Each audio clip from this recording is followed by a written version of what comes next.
We're here at the River Peffery, just between Dingwall and Strathpeffer. To underline some of the problems of living in the Gairloch area, it's an hour and a half for the youngsters to come here. I've lived in Gairloch now for 37 years, and in that time our local high school, the school roll has plummeted. When my kids were at school, the school roll was 240 pupils. We're now down to under 90. That's a shocking drop, and there's a knock-on effect for all types of businesses and work in the area. So we're faced with a situation where businesses now either don't open at all, they close early several days a week, and basically we're losing services and facilities that we badly need to retain. I'd like to think that we have the complete solution, but we don't, of course. What we can do is introduce youngsters to the whole range of work and training opportunities that they have in the area. Hopefully they will see that actually there's a lot they can do there. Maybe they'll stay in the area, maybe they'll bring up families, maybe they'll start their own businesses. So we work with schools, local business, local estates, and take the youngsters out on events and activities to try and show them what can be done. I've thought of careers in conservation. I was thinking of doing stuff related to conservation with our oceans, because I think it's really important to protect our habitats and diversity in the country. It's been really useful as we've got to learn about careers in rural areas, so it's opened a wider area for jobs.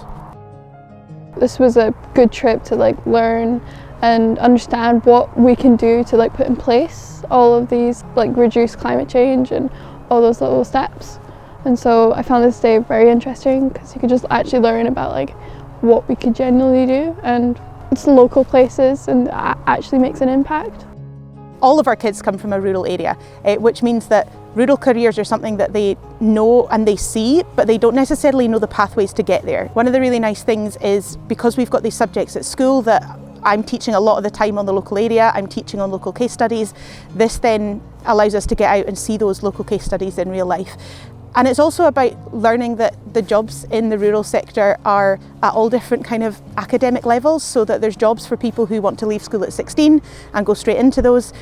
There's also jobs that if you've done a PhD, you can go in and you can do those, and that those rural jobs are available to all kind of levels of qualification and things as well has been really important.